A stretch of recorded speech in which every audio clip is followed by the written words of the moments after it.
Welcome to another episode of the STR Sisterhood. I'm your host, Stacey St, and I am so stinking excited to be spending a few minutes with you today. Thanks for having me into your day. Now, before we dive into today's episode, I want to share a quote that I recently read that resonated with me. And it says, "You may be disappointed if you fail, but you are doomed if you don't try." And those beautiful words come to us from American opera singer Beverly Sills.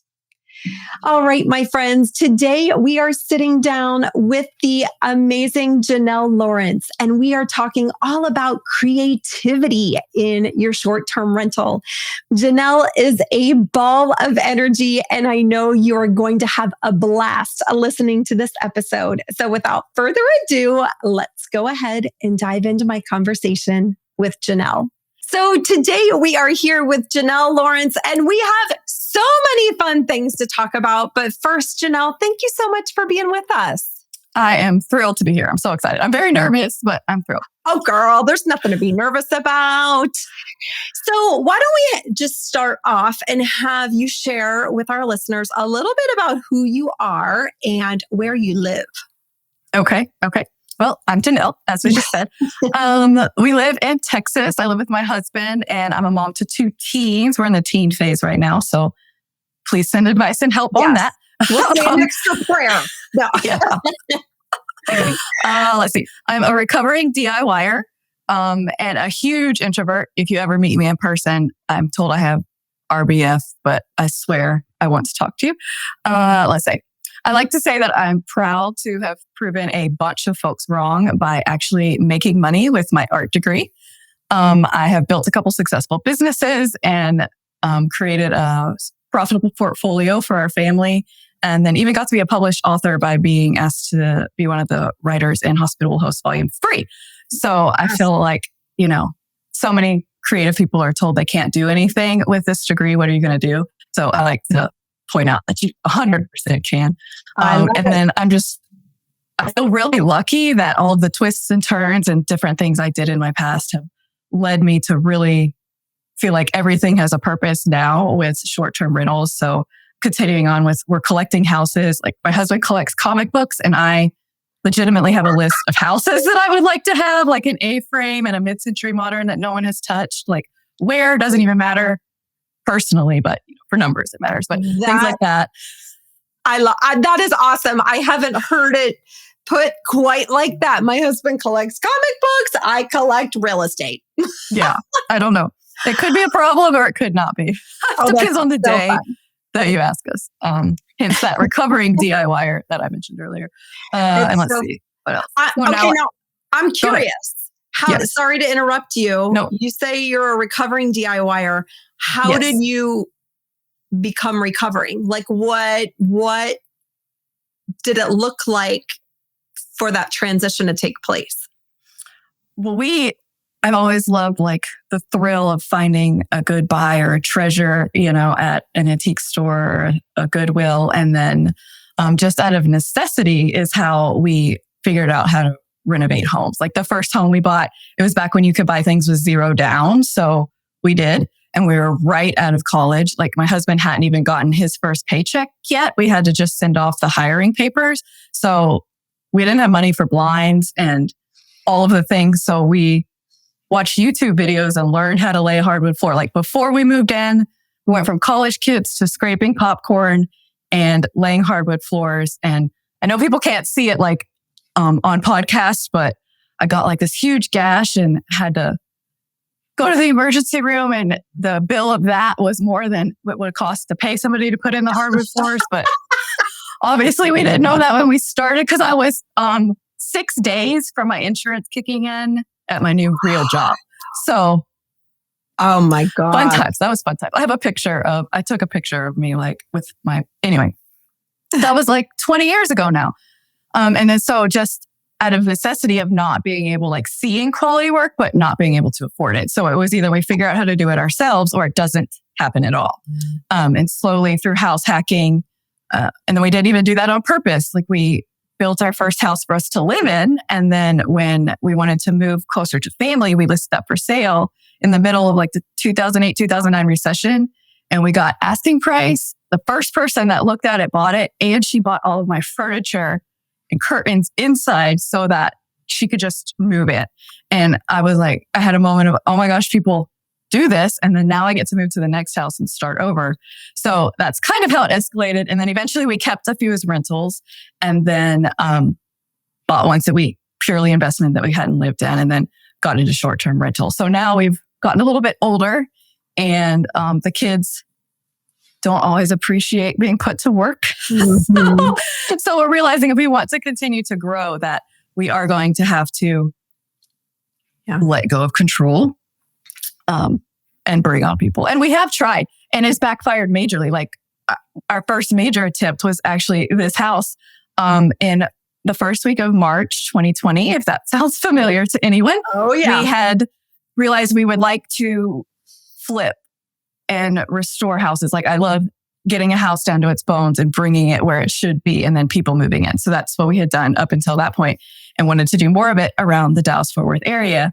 So I was like, we had bad experiences with some contractors and we're like, as a test, we'll do our own house because worst case, we're living in the backyard longer. We are losing money every month to the mortgage payment. So I interviewed contractors. I did due diligence. I did the best I could, had this guy hired. And then we live on an acre and we had traveled around in our camper for months doing kind of road schooling, homeschooling thing before. So living in our camper wasn't foreign, but in our yard was. So we were going to live in the backyard for 4 to 6 weeks while the entire house, like kitchen's gutted, bathrooms are gutted, cutting down walls to put up headers. So they came and demoed it the week before lockdown. Oh my gosh.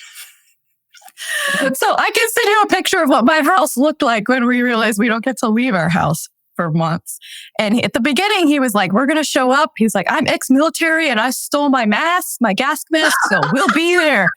But nobody, to his credit, nobody foresaw the labor problem. So he was not able to pay his guys. So it stretched. That was scheduled to be in spring when it's not 110 degrees here and we would be back in our house by summer. So we lived in our house or our camper until the end of August. And then he walked off the job end of July.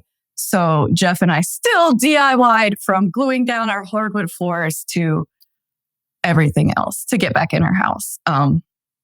So I have a little bit of anxiety about turning over control to contractor. I don't know. So that's where we're at. I'm not recovered yet. You're not you're still in a recovery process. So there may be a 12-step program coming out by Janelle for DIYers out there. No, yeah. Or if anybody knows the secret to hiring a good contractor, I don't know. It's a toughie. That's for sure. Yeah. I'm curious now that you've done all of these projects, obviously in your own home, how did you transition into doing creative projects for other owners and hosts in their short-term rentals? What did that process look like? Or where did you get the idea like, oh, I might be able to help other people in a certain way? It was a slow, unintentional process, I guess, because my degree is actually graphic design and communication design. So the school mixed advertising and graphic design together. So I had marketing history and then graphic design, fine art history. So my first job out of school was for Fossil Watches, if you remember those. I was a designer for them.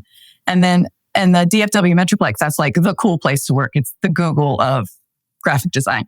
So I got it. Like I had done my goal right away out of school. But then my DIY tendency of I can do it better kicked in because we had just gotten married and we got really crappy wedding pictures back because we didn't have the money for a good photographer. Like I could see what quality was, but again, we couldn't afford it. So, and I couldn't take my own wedding pictures. Right. That would be tough. So that's a cannot do. So we hired somebody and he wasn't that great. So another poor college recent grad friend was getting married and I was like, I can do your photos. I can do it better. I didn't even take a photography class in college. I didn't have enough free electives. So I did.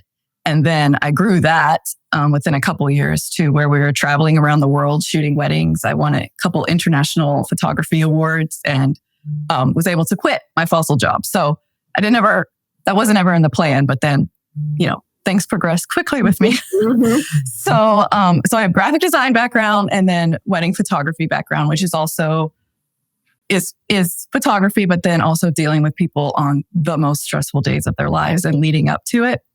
So I didn't really think that would ever come in handy, but I think it comes in time, big time with hosting, and vacations are a big deal and you spend a ton of money and you just want to have fun. So, I sidetracked. Anyway.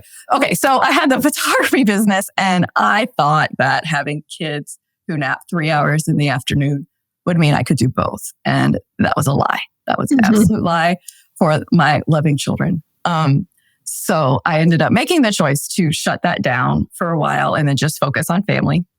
But my brain wouldn't let that happen. So that's how it started. I started pouring creative energy into houses because that's what I had available. And then fast forward to buying our first short-term rental. I wasn't in your group. I wasn't in anybody's group yet. I didn't know they existed, but we bought one and moved to Florida. And again, we thought it would be 5 weeks to renovate the property because it was only 800 square feet. We ended up living there for 5 months, but that was okay because there's manatees outside and a beach is an hour away. So it was a much better situation, but our time, we're not so good at guessing that. Anyway, so in there, I'm like, people want an experience and they want to stay in the coolest place that is a fun environment and then enjoy their vacation. So I did some stuff that I had major doubts on. Like I painted the walls pink stripes. I'm like, who's going to stay in pink stripes? I don't know. But I figured worst case, I can just come back and paint it over, right? So I did murals, really tried to focus on anything that we wanted when we were traveling because this was another I can do it better situation. Like when my children, who we've already established were awful sleepers, we traveled to Hawaii and I didn't read properly because in Texas, everybody has air conditioning. So I thought in Hawaii, like I didn't even check it. So it wasn't the host's fault, but it didn't have air conditioning. So then you had to open the windows so you didn't die of heat. So then it's like lighter than the sun itself and everybody is awake. And like our vacation was mostly ruined because I couldn't get them to nap and rest. So from that point on, I'm like, I could do this. Or there were like tchotchkes everywhere. And, if you can't fly with a ton of toys, the kids are going to find toys. And so they were trying to, so I had like lifted everything up over where they could reach. And so all that I think stuck in the back of my mind for a few years until like fast forward 5 or 10 years until we had our own. And then I was like, okay, we're going to make this for families where they want to stay and they have fun while they're here. So I wasn't even trying to do it for other hosts, didn't even fully realize how big our industry is. I just had a gut feeling about this house. And it sounds like a really dorky, artsy thing to say, but when I see a property, it has a personality and I'm just bringing that out. So this is how I felt that property should be. So I branded it as Funky Flamingo and went with that. Okay, I want to ask you a question. Okay. So I think that's so interesting that you say that. Like a property has a personality. How can someone who's listening, who doesn't have an art background, how can someone figure out what that personality is? That's something that you probably just see inherently. Walk me through how someone else might be able to glean that out when they're looking at a property. I think as an STR, we have the advantage already that you're buying that house in a certain area for a reason most of the time. So start off with why your guests are coming to that area and then how can you make that as fun as possible. I can walk through how I did it for Funky Flamingo. So this property my aunt and uncle actually own and we had visited like 5 years ago and I was like, this is such a cool hidden gem of an area, the river and everything. If you ever sell, let us know. And he's like, okay. And then he didn't because he thought that we were joking. So he listed it on the market and my mom called and was like, your uncle just listed the house. I'm like, no. So that was during the craziness of 2021. So the discount we got was getting it for asking price and getting it, period, because he already had so many offers on it. But my aunt is very artsy and fun too. So she had come in and already started to paint blue stripes on the outside of the house. It has like the vertical wood paneling that are like maybe a foot wide. So she had alternated that. And the front door was like the stock, ugly, white Home Depot door. And I remember my uncle saying that Florida is really strict with anything you change because of hurricanes. So you can't even change a door without getting a permit and going through that whole process. So like, I don't want to change the door, but it cannot stay like this. What color goes with these blue stripes? And what is Florida? Because in Florida, you can get away with so many colors that you can't get away with in Texas. So like you can see, I did my house pretty simple because it's somewhere that I want us to be able to relax and there's pops of color. But in Florida, like a destination, it's Disneyland on crack, right? So the pink that I picked just went with the tones of that blue. So I started with the blue and I started with how Florida makes people feel. And then I'm like, okay, what is pink? And brings out Florida. Like people instantly think of Florida. It is those pink yard flamingos, right? So that is how it all started. And I built everything off of that. Honestly, when I named it, I didn't even really like flamingos. I did not like them, but they weren't like, oh yeah, we get to go to the zoo and see flamingos. But now I love them so much because I made so much money with using it. So then it's how do you expand that feeling throughout? And one of my secrets for design, I think, is when you take simple things and repeat it, or a simple thing and do something different to it, then that adds the interest. So like I didn't just stick pink yard flamingos out in the flower beds. I had a paint party with my grandma and my aunt and uncle, and we sat together and we did like, somebody painted one as a skeleton. Somebody painted one like Van Gogh. Like we did artwork on the flamingos based off the cows. I don't know if you've seen the cows. Yes, I have seen. Town. Yep. Yeah. So that was my idea. And then, but I had really grand ideas. I was going to leave that for guests to do as well and paint their own, but I haven't done that yet. I have some heartburn about that. I can paint everywhere. I feel like that might be what started the custom guest book and coloring book thing that I'm doing, because you can still, add an artistic impact and leave your mark and share it, but it's not paint that, a 3-year-old's going to get home. Right. But, so little things like that, like painting the huge flamingo on the wall and focusing in on certain areas is kind of how I bring out the personality. Does that make sense, or did I ramble way too much?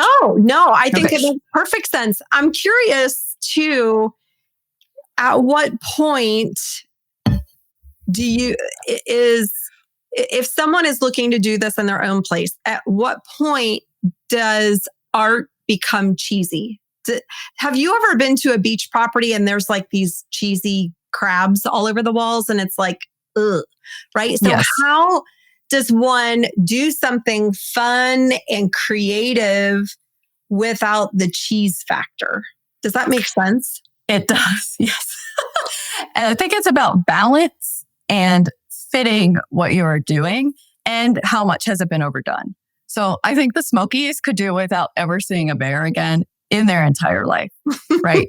But other things, if you do it in small amounts, then and balance it out with nice aesthetics elsewhere, then it ends up looking intentional and on purpose. Gotcha. Does that make sense? It makes sense. Yeah. Like a house I did in Kentucky on the Bourbon Trail and the horse races, the Kentucky Derby, like everybody has horse stuff. And we did do that aesthetic because I like to do what's expected, but in an unexpected way, if that makes sense. So like in design school, one of the lessons that stuck with me the most was actually about logo design. And it is remind me to go back to Kentucky because I've totally digressed here. Okay. But logo design. So if you have a cafe called the Blue Dog Cafe, everybody, as their first gut instinct, is going to make a logo that has a blue dog. So that's expected, therefore not very memorable, right? But if it is called Blue Dog Cafe and you come in and you make a flamingo the logo icon, then that is very confusing. Unless you've done a forced connection, which is bringing the two things together, it's just confusing. So you have to dig deeper and like draw out those first sketches, get those first ideas out of your brain on paper, and then keep going down. And then you'll get to something that relates, but is slightly unexpected. Like maybe it's a picture of a half-eaten bone in a dog dish, or the bone is making some kind of food that people would eat. And that is your icon. So it relates to Blue Dog, but it isn't like your first gut instinct that is going to show up a million times on Google, right? That is so interesting. And so it sounds dorky as heck, but our program was more rigorous than like the pre-law at my school. For logo design, when we first started, we had to do 500 iterations, and not like a dog that's black and then a dog that's white, like the dog wants, and then something totally different. And he made us do that because it just takes that. You got to get it out of your brain to be able to get down to the next level that's actually kind of unexpected and creative. I love that so much. And I feel like that applies in so many additional avenues beyond logo design. I mean, if you just think about, a lot of times I'll share with students this, if I'm having a one-on-one session with them, like if they're having trouble brainstorming ideas, okay, just set a timer and you have to brainstorm ideas for the entire time. Okay. Yes. Whether it's 5 minutes or 10 minutes, doesn't have to be 4 hours, right? But you just keep writing. And it sounds like I should have taken a class from your professor, or maybe I'm long lost brother and sister, who knows? But it's the same concept for logo design. You have to get it out first in order to really dive deep where the real creativity happens. Would you agree? Right. Yeah. I think I'm going to talk you up for a second, but I think you've translated that already in what you do as an example of your goal setting, like the goal setting course I took with you. Jeff and I have taken so many, like done workbooks or tried different books, or I've taken different things on setting goals. And for some reason, we just couldn't get past but how do we make it happen for those big goals? And then we would just get stuck. And then you said that line about it being a genie wish. And your brain is connected enough to know that genie wishes are supposed to be absolutely ridiculous and he'll make them happen. So literally, I mean, we'll be married 20 years at the end of the month. And I wouldn't say we've ever been great about narrowing down our goals. And then I got off the phone with you and then we were able to do it. Wow. So it's like, it's just like, you got to get it down and you got to get that past that first step, because to the whole point, it wasn't like the first thing we wrote down, but we got that out and then it started the conversation. We were able to dig a little deeper in there. Yeah. Let's talk about your family. So, obviously you've been married a long time. You have done rehabs together, which, I mean, don't ask me and my husband to hang wallpaper together. Okay. That will never happen. So how does he play into the short-term rental side of your business? And what is the dynamic like between the two of you when you're trying to make a decision on, do I want to invest in a property, or do I want to, open a new business or launch a new part of my business? How do you collaborate together? I'm going to go all the way back to college, because we did, at my school, we did I was going to say prenatal, but that would be too early. A premarital counseling session. And it was free if you went to the campus and did it, because they were students. So they gave us the Myers-Briggs test. And we've been each other's person since we'd already been dating like 4 or 5 years at that time. Like we've been each other's person forever. But we were like, well, maybe we're getting married. Maybe we should do this. So we did the Myers-Briggs and she came in and she's like, okay, so you guys are both the same and you are both the one that is the most rare. It is just 3% of the population. And I kind of did it. I wanted to know, but I also did it to test her. And I was like, is that good or is that bad? And all the sessions were recorded because she was a student. So she her jaw dropped and she looked at the camera and she looked back at us. And I knew the answer was it's probably bad, but she spun it and she's like, and it's 1,000% true. It's like we mesh, but then if something is really good, we're both going to be here. And then we're both going to react similarly and be low if something is going bad or against, that personality trait. So that's totally been true. But I think knowing that from the beginning, before we got into any DIY projects, we're able to recognize it a little bit and pull each other out. So I'm better at the long-term, big picture, grand idea plans. And then he is much better at implementing them and watching the video and figuring out what effing screw we need, and doesn't get impatient if he has to go to Home Depot 10 times to get the right thing. Like, Mm-hmm. so we balance each other out like that. We definitely get frustrated, but I don't know, it works. Like, That's awesome. like everything, when you're in it, it is so hard. But then after it's over, the project is worth it. Yeah. And then we're like, okay, when do we do this again? Like, we were so tired for Funky because he still has a W-2 job. So the one in Florida, the kids and I, because we were homeschooling, were able to move out there.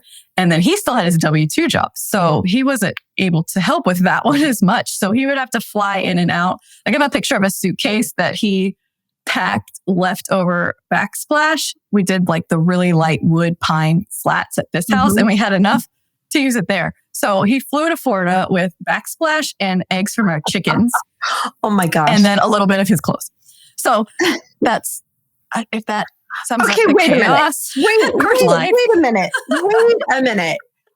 Did he hard boil the eggs before he brought them? Raw. They were raw. We, if you pack them in the cartons, they made it. He put them in something because he has a culinary and food science degree. Food is his thing. So it was like 5-layer packed. Yeah. Okay. Yeah. He flies with sauces and salad dressings. The first time he did that, I was like, you could do that? And yeah. So you can check anything. Almost. That is so fun. That is so fun. Okay. So talk to me a little bit about, so you're in the creative space, you're a recovering DIYer, and then you decided, hey, I can actually not only create projects from a design perspective or photography perspective for myself, I can help other people. You asked me to come back to Kentucky. How are you doing that now for hosts in other geographies? Kentucky's a great thing to bring up for both of those, because that was one of the first full designs I did for someone else that wasn't, our own property. And I love Melissa to death. And she was like the best client you could ever have, because any crazy idea I came up with, she's like, yeah, let's do it, So it was awesome. And then back to our earlier point of expected, but in an unexpected way, like you can't think of the Kentucky Derby and the Bourbon Trail and not have something with a horse and something with bourbon on it, right? Mm-hmm. So it's how can we just bring that up to the next level? So like the whole personality and how I think of that house is actually the piece of artwork we put on the mantle. And he's just a very refined man in a suit. Like it looks like an oil painting, and it's a green kind of textural suit. And then you get up and it's the horse head. So, it's serious, but then it's fun and expected at the same time. So that's the look that we try to do throughout the house. And then bring in artistic elements that enhance the experience for the guests. Like there's I blew up kind of a posterized artwork of the audience in the Kentucky Derby. And then we went and Goodwilled like hats and scarves and jackets for people to wear so that they can stand in front of it. And it looks like, they're at the horse races. We even ordered like, what do you call them? The sticks with the horse heads. Oh yeah. You know what the kids play with? Yeah. Like the da-da-da-da-da. Okay. So we ordered some of those so that, the grown adults who come to this place can pose with it in the picture. So it's bringing in things like that enhance the experience. And hopefully, we always put the Instagram handle on there. So hopefully they'll even tag you, or if they don't tag you, when other friends see it, they can still see the Instagram handle and figure out where your house is. So it's kind of marketing mixed in with, guest experience and artwork, all three things. So after that house, that was the first, it was 6 bedrooms, a 2,000 square foot game room, an 800 foot bourbon and cigar room where I did like an installation piece with real horseshoes. Like I drove a couple 100 pounds of horseshoes from Texas to Kentucky. I didn't fly basically so I could get these horseshoes there, and did this like install piece. That's just kind of the background where you can sit in the chairs and smoke your cigars, and that's in the background. So I just forgot my main point. Oh, so it was huge. And that was the first one where I had to go in and pick out like every little detail down to the power strips and all of that. And I realized that I much prefer the big picture items. And I think that with my graphic design background, like I have the skills to do that. Like not everybody can just jump into Photoshop or Illustrator or hand draw something. Right. And then talking to other designers in the industry, like Paige, who I know you love, like there might be like 10 pieces of artwork for Myrtle Beach. So everybody has those 10 pieces of artwork. Or you find the artwork and the style matches, but the color isn't right for the color palette you've already ordered 8,000 things for. So the fact that I can create that and help people by making it match and enhance their experience, I realized that's the fun part. Like, that's what I like to do. So I can work with other designers or other kind of DIY hosts who don't have the funds, who are like me, because I want to help people like me. Because hopefully I'm getting up to that next level where I can just hire everything out. But that's not where I started. So like for Melissa's, it's called White Dog Lodge, which is funny because we were just talking about dogs. But for White Dog Lodge, I did try to do the mix that I had done before, where I thrift some things, and those are the statement pieces, and then we just fill in the ordering with everything else. And I see why most mainstream designers don't do that, because you're going to end up paying even more for the time that it took me to find that stuff than if we just ordered something new, right? So that doesn't really work at a grand scale, and I can see why, like, Paige was shocked that I do that. But I can help other hosts. Like, if you have the time to look on Marketplace, or if you have the time to kind of get cheap things and then really hone in on artwork, then your photos are still going to be impactful. Yeah. That's so cool. And I love, I think I could stage a beach property in my sleep at this point.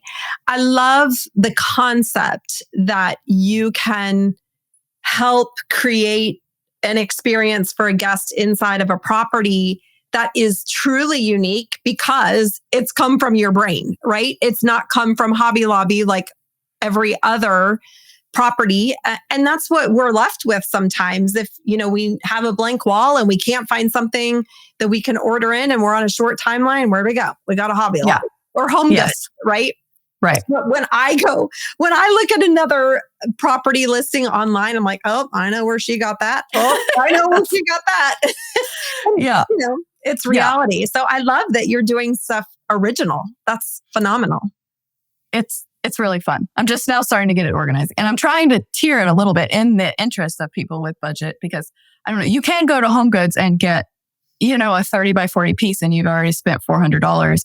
But if we order from the right people, you can get a wall tapestry that's 3 times as big, and it's going to make so much more of an impact in those photos. Mm-hmm. So I've spent a lot of time sourcing, and I'm working with a friend who's really good at spreadsheets and numbers and the kind of stuff that I drop off at. So we've sourced vendors who can get these huge artworks, and we're even trying, like, everything that I hear hosts have a problem with, like arbitrage, can't permanently put something on a wall, or I can't do a textured wall. So we found wallpaper that will work on texture. One I'm really excited about is a vinyl mural that goes outside. Like, it's rated to last 10 years outside, and it's applied in a way that it takes on the texture of whatever you're putting it on. So if you're putting it on brick, it takes that texture and ends up looking like it's hand painted, but it was something we were able to do remotely and then just get printed. And then you just need installers or DIY, put it in, things like that we don't even know are out there, and bringing those in for hosts. That is so cool. I love it. I love it. I want to also ask you about, what are things that you have learned along the way as a DIYer that you think, oh gosh, unless you are an expert, like, you probably shouldn't do this. You probably shouldn't DIY this. Are there any things that pop up in your mind that resonate in your experience to say, probably not the best idea to DIY this part? Okay. I have a 2-part answer for this, and I think they're both really good, so I need to say both. So one relates back, again, to a college professor who was talking about cost, because, creativity and art is always such a hard thing for people to value. They're like, my kid could have done that. Why would I pay this much for a Warhol? That kind of stuff. And that applies to our industry too. So he explained it as, if you have a client and they can't tell the difference. Oh, wait, let me back that up. Well, okay. If you're out shopping for a car and you can't tell the difference between a Hyundai and a Rolls Royce, it's not in your best interest to buy the Rolls Royce, even if you could afford it, right? Because you don't appreciate it. It doesn't mean a lot to you. And there's something else you could use that money for. So as a client, that's kind of how I've honestly purchased things my whole life. Like, can I tell? And if I can't tell, does it matter? Right. Mm-hmm. But that does not work for a profitable business, because if you can't look at a room and tell whether it looks well done and put together, then you need to pay somebody who can, because you're going to be losing money. Like, we've established that homes that are designed really well can make like 40 or 50% more, right? So with the tighter numbers that are these days, it might literally be the difference between paying into the mortgage company every month or getting your money back.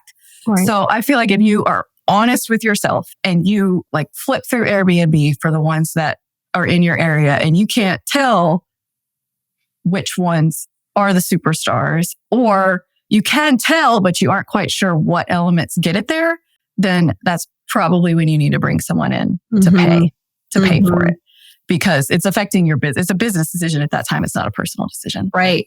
Right. And I think that there are so many hosts too, at least that I've come across, not in our Facebook community or the Accelerator or anything like that, but just in the industry, that have this mentality that, well, I'm buying a property and it's turnkey and it's already renting, so I don't need to do anything to it. Right. And I look at that as lost opportunity. Gosh, if I can make 20, 30, 40, 50% more on a property by making some small and strategic optimizations, I'm doing that all day, every day. Yeah. You're actually getting me onto my soapbox and my second point, because you're so right. Like, if you're starting from scratch and you know you're going to spend $2,000 on a couch, like, you can spend $2,000 on a beige, boring couch that everybody has, or you could spend it on something that really pops in photos and it's doing double the work for the same amount of money. Yeah. So I don't know. I get really, because there's ways to delegate the money to make the most impact. There's a book that we read in your book club, actually, called Unreasonable Hospitality. And he does that. He's in the restaurant industry. So funny story about that. I ordered the book and it came in from Amazon, and then it was sitting on the table, and Jeff got home and he walked by and he did like a triple take at it. And he was like, did I order that? I was like, no, because his boss had just told him about it like the day before. So he thought he forgot going on Amazon and ordering it. But anyway, so he has something in there that he has, what's the word? Like, what's the word when you talk about something and explain what it is? Like, refined. I want to say refined, but that's not quite the right word. Anyway, he has created the name for what he does. And he says it's the 95-5 rule. So he chooses to focus on 5% of hospitality. And in the book, his example was kind of a chef's menu multi-course night, where, let's say their food budget, I'm just making this up because I don't know food numbers, but let's say they had $50 a person to spend on wine through these 5 courses. So you could divide that evenly, and then it's $10 a serving on their wine, and the food's great, and everybody goes home and they have a good meal. Done. Or you could kind of reprioritize all of that, and maybe the first 4 courses, that's just a $2 or $3 per serving wine. And then on the last course, you give them a wine that they would never, ever buy for themselves. And they'll remember that forever. And they're going to go home and they're going to tell people, oh my gosh, I got to get this wine. Can you believe it? It was so good, blah, blah, blah, blah. And it's the same amount of money spent for the business, but it's so much more impactful to do it that way. So I realize that's kind of how I have approached design in STRs and, and everything we do. Like, you need balance, you need negative space, and you need focal points by default. You need somewhere for the eye to go. So if you think of that ahead of time and plan that out, you are going to spend the same amount of money. If you work with some designers, maybe even less, because they get discounts. Hot top secret. That they'll pass on to you. But it's going to be more impactful. And so working with myself, where I could make all of the decisions and reap the consequences of those. And then I worked with a couple of clients who took to not fully implement the design to the maximum possibility, and then did not see maximum results. And then working with Melissa, who did, and her property is kicking ass. Sorry. We can say ass. Okay, kicking butt. Working with all of that and then seeing that hole in the industry, I really want people to stop and think about all of the phases after you put in the offer. Because I think people are just like, okay, I've done all of the work. Like I've done the appraisal and I've done all of these things. And now I'm just going to order some furniture. And then sometime I'll contact my photographer and it's going to be great. But the decisions you're making in phase 1 and phase 2 are going to affect the last phases. Oh, yeah. So I tell people to design with the photos in mind. So you're designing with guests in mind, obviously. So comfort, function, like form and function is a design saying for a reason. But you're designing with those photos in mind. So I noticed hosts who would go through the whole process and then post in groups and be like, which photo should be my hero shot? Like at that point, you've already kind of failed. Like from the very beginning, you or with your designer or photographer, whoever you may contact at the very beginning, let us know at the very beginning so we can review in our schedule. What is going to be my hero shot? Like if it is going to be a lake view and a sunset, like what can we add to that? Maybe really cool seats, like hanging swings will look better than, regular chairs on the ground. Like what are little things? Put a mural out there that will then be in your first picture. So thinking from that, like the top 5% of your pictures, and then it's not that you're not carrying the design, you're carrying that level of quality all of the way through, but you don't need everything to be standout. Like if you pay for a wallpaper mural, like from a photography standpoint, you're going to get the bed, right? Like in a bedroom, you're going to get the bed and where people want to sleep. So if you spend the time to wallpaper something back here, you might have spent a couple $1,000s on a wall that isn't even going to make it into the photos. So just planning all of that together. And then like the last step, okay, I'll just tell you all my steps. So you have the property branding and identity. You would do that first. Sometimes you can even start to do it. Like if you're in a market, you can start to hone in on what it might be, to be in the mountains or to be in the beach, even though you don't have your specific property yet. So you can kind of do some of that ahead of time. So you'll get the idea and the brand and the personality of that house. And then you'll start the interior design, which is like literally picking out the artwork and the furniture. And then people kind of think that that's it. But there's a whole install and setup phase that will totally break you if you haven't budgeted the time and the resources and the people to help you with that. And then there's a whole separate layer of staging for the photos. Like, are we going to add things? Is the blanket in the right spot? Have I steamed the curtains? You're not going to iron the sheets for every guest, but hotels definitely do for their photos. Like that's what we're up against. They'll spend 12 hours staging one tiny hotel room for a few photos. So you have to be aware of that and be on that market. Are you going to have people in your shots? Like what kind of people are they going to be? That kind of thing. So planning all of that so that when you get to the listing optimization and the ongoing marketing, like you have the elements that you need. Like what your photographer's already out there. Are they going to capture vertical social things for you? Are they going to capture little snippets of video? It's so much more expensive to go back and fix all of this stuff later than it is just to have a whole team working from the get-go, or even just thinking about it yourself and breaking it down. Because each one of those things can be completely overwhelming, but if you get them working together, then I feel like it makes it easier to flow. But like if somebody's going to go spend $80,000 on a designer and then they won't spend more than $300 on their photographer, Houston, we have a problem. Like you're not going to get that return. So you just have to do all of it. And you can't like do all of this design and all of these pictures and then have like 5 words in your listing. Totally. Totally. And I'm sorry to interrupt you, but I also just stayed at a property last week, a couple weeks ago. And I was blown away because I felt like, first of all, the owner of the property or I think it was probably a rental arbitrage situation because it was in a downtown area, looked very, I'll say cookie cutter, but it was like clearly the owner of the property knew what it took from a design perspective, but they had no idea how to pay attention to the little details for guest experience. Meaning, we had this beautiful coffee station and we had no top sheets on our beds. That's hard.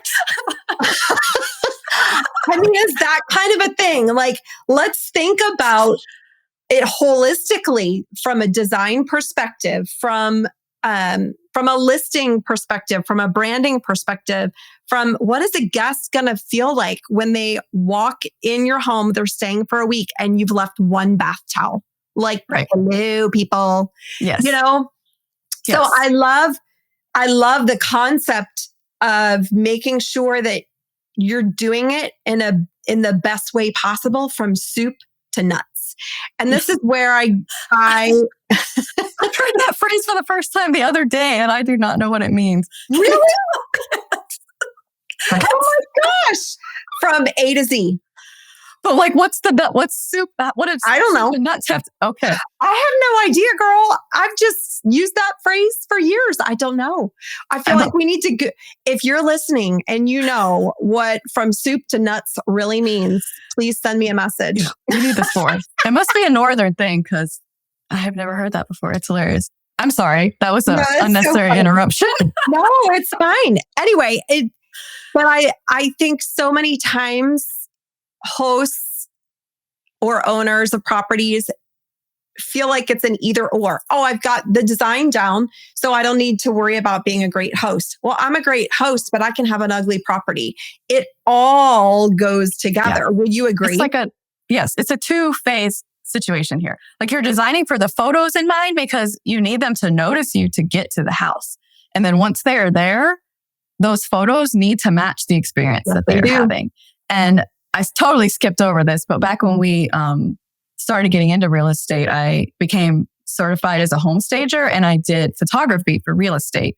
So I think it's so important to talk about the difference between the two, because for real estate, the whole goal is to show as much as the space as possible. That is why it's those distorted wide angle situations. They're trying to show you as much as possible, because back when I first did it, MLS only let you have 10 pictures. So you had to show as much as you could in that little space to get them to come. Mm-hmm. And then the potential owners come and then they choose. Do I like whatever? Is this okay? Does this floor plan work? And they're caring about things that you care about when you're buying a house that you do not care about when you are on vacation. Mm-hmm. Like, you really don't care about closet space. Honestly, you don't care about, like, is it granite countertops in the kitchen? Like, those are even like, we have a whole discussion about wasting money for an STR and a renovation. Oh, girl, bring it on. Right? Bring it on. But okay, so the picture, that's when you're buying. But our guests, they are committed. And not only are they committing their money, they're committing their family to staying in this place. So it is so important that you're setting a realistic expectation. Like my funky flamingo house that I've talked about, I'm a little bit biased, but my house is the cutest in the neighborhood. But my neighbor is the ugliest. Like, it used to be a weekend situation. So it's a trailer. It's a trailer from like the 1950s. And at some point he needed to replace the roof, but couldn't get the permits to replace the roof. So he built a roof porch situation. Like, you see the posts. and then there's this much of a gap. Trailer. A carport on his house is his first line of roof. And then on my end, you see the air conditioner in the window and a toilet. Like, there's a toilet that's been there for years. So I did everything I could in the design to minimize that. So like, the lanai is literally 7 feet from that. So on that wall, I put up like the IKEA see-through porch netting. Mm-hmm. So we put that up, and then I went and planted bamboo along my property line, the non-invasive kind, just point of don't go be planting bamboo everywhere. That will grow a screed wall. But in the meantime, when I first did that, I made sure that was in the background of some of my pictures. Like, I didn't make it a focal point, but it was back there because I want to set that expectation. And then in my neighborhood description, I put, it's a mixture of, mine's an actual like foundation cinder block house, cinder block with wood. So regular houses, there's some that have campers. There's some that are these trailers that are scary. And then there's some freaking adorable trailers where people have come in and updated them. So like, being honest about all of that. So when the person gets there, it was their choice. And honestly, if it's someone who isn't okay with that, they're not going to be okay when they're blindsided with it. And that's going to lead to a bad review and a bad guest experience. Yeah. So exactly what you're saying. Like the experience needs to match. If the photos look like it came from Good House, why can't I think of an architecture Good magazine Housekeeping? right now? Yeah, so let's just go with that one. Okay, so if it looks like it came from Good Housekeeping and then you get there and there's no top sheet, Right. that is a very mixed message, right? Like, so if you're not going to go to luxury, make sure that's clear in your pictures. Make sure it looks like there's nothing wrong with that if it's like for workers or people just coming in for the night, but don't try to make it look so much better than it actually is.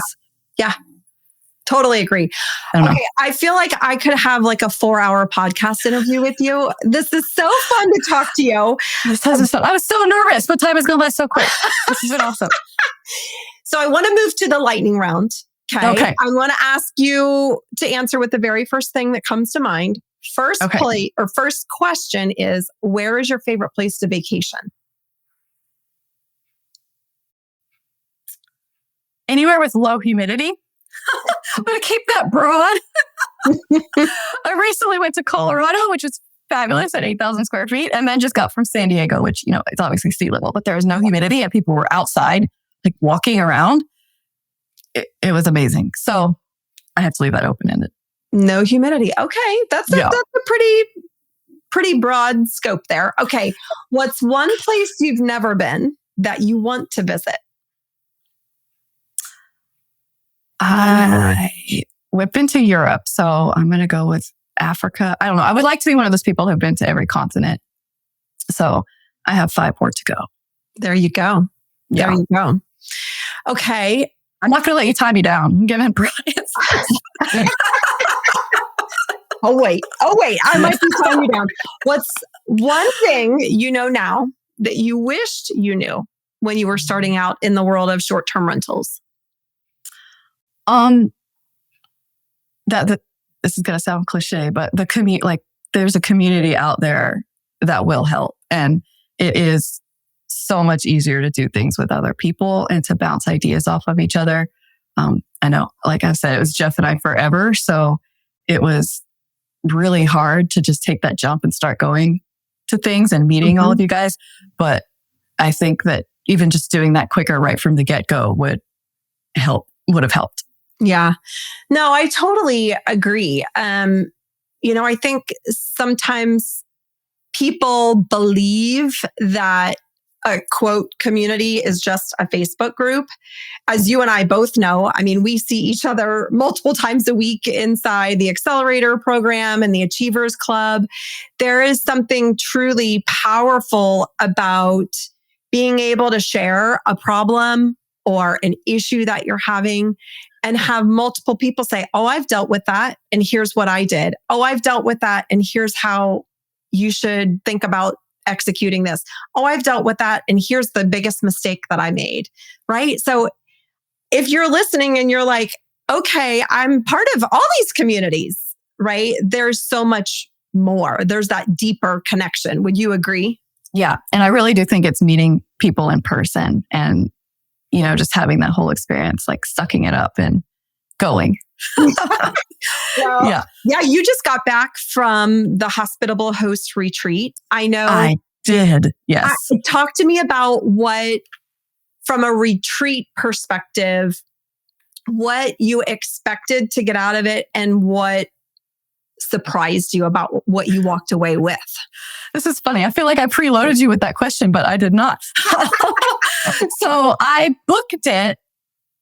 I knew I was going either way because I love everyone in Hospitable Host. I think that we're all fabulous. Again, not at all biased. So I knew I was going to go. So I just booked it and I didn't fully read what was going to be happening because I had been to other ones. I guess they weren't technically called retreats, but masterminds or getaways. Mm-hmm. And I feel like I knew what to expect. Like the topic changes, but we're talking business and then we break and we talk social and then we talk more business and blah, blah. Mm-hmm. So that's fine. Whatever we're going to learn about, I figured out there's always even if it's something I'm not interested in, there's some kind of tidbit that's interesting. So I'm going to go. So then we get there and I realized that they had set it up. Jody and Amanda had set it up as kind of like a wellness retreat, honestly, with real estate mixed in.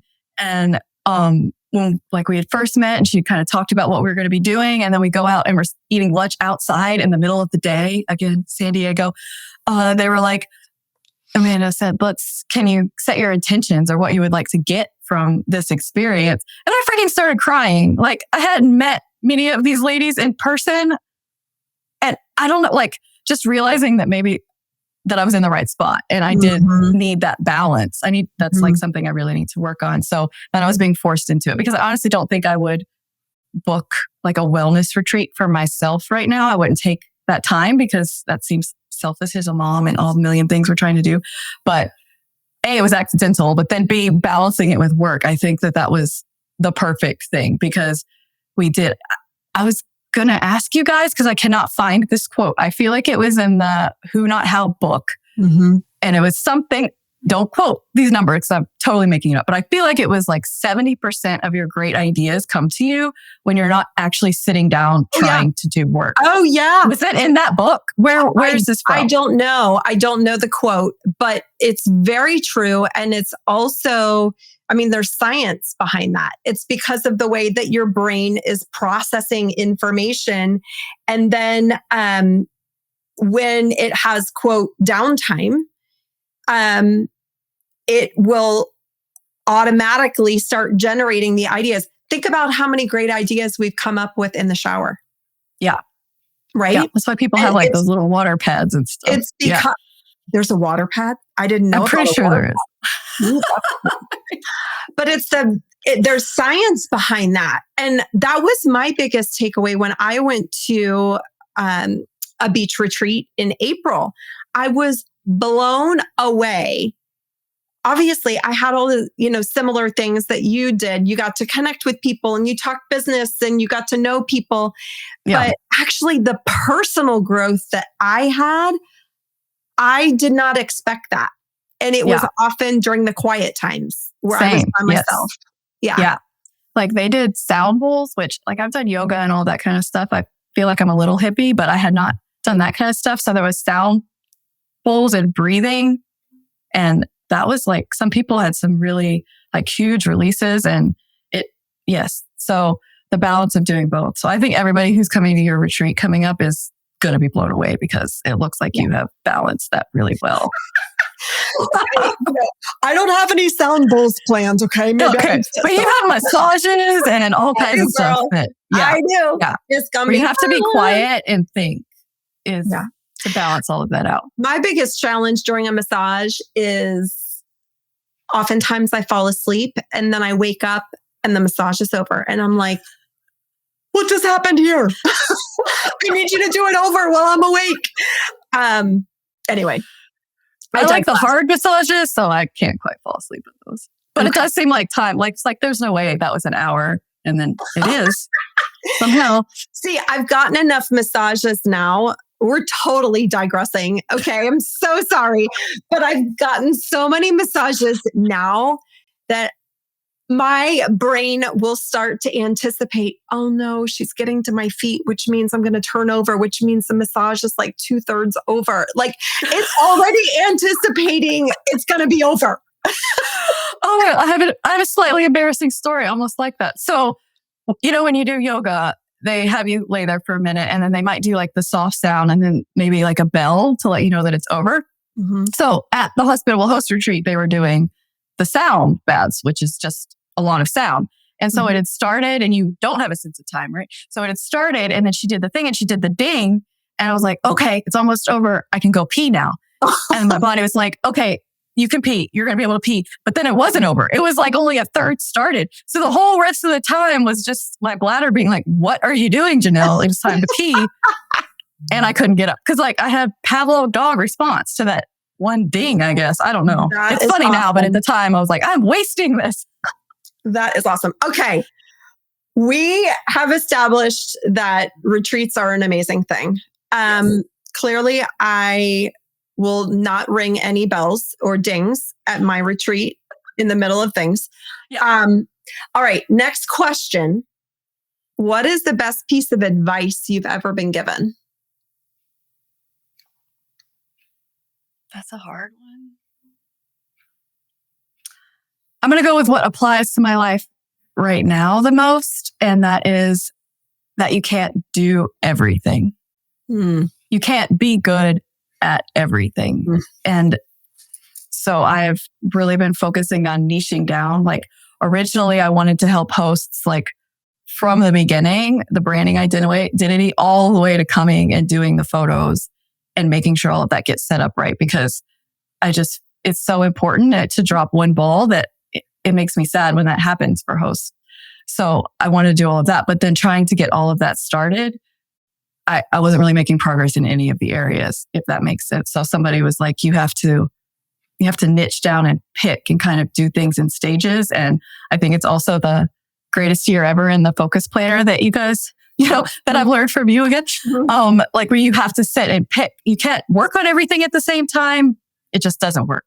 So by having to pick 2 or 3 things to focus on at one time, but then having the other ones again written down and out of my brain that they're here, they're coming up later. But right now we're going to focus on these few things. I think that has been the most helpful because I feel like I've made a lot more progress in a shorter amount of time.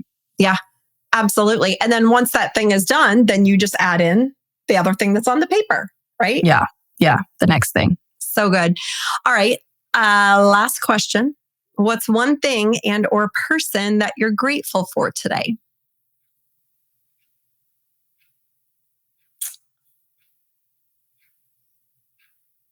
Why is that so hard? It's hard to narrow it to one person. I feel like I need to record multiple versions and make sure each person hears their version. Okay, I'm going to cheat and do both of my kids because they have built houses with us and gone on projects with us. And now they're both going to go to school in the fall. So it's like a huge transition for us. So, even though they're mildly resistant sometimes, they're usually up for the next adventure. And I really do appreciate that. That's awesome. That's awesome. So Janelle, really quickly, talk to us about what's next for you in your business and where people can find you online. What's next? If you haven't gathered that yet, it's like 5,000 thoughts. But no, we are becoming focused, like I just said. So my LinkedIn equivalent is gatherandhost.info, just all spelled out. And then you can do Instagram and there's a link to buy the Hospitable Host book on there if you want to read all of those. Which volume are you in? 1 or 2?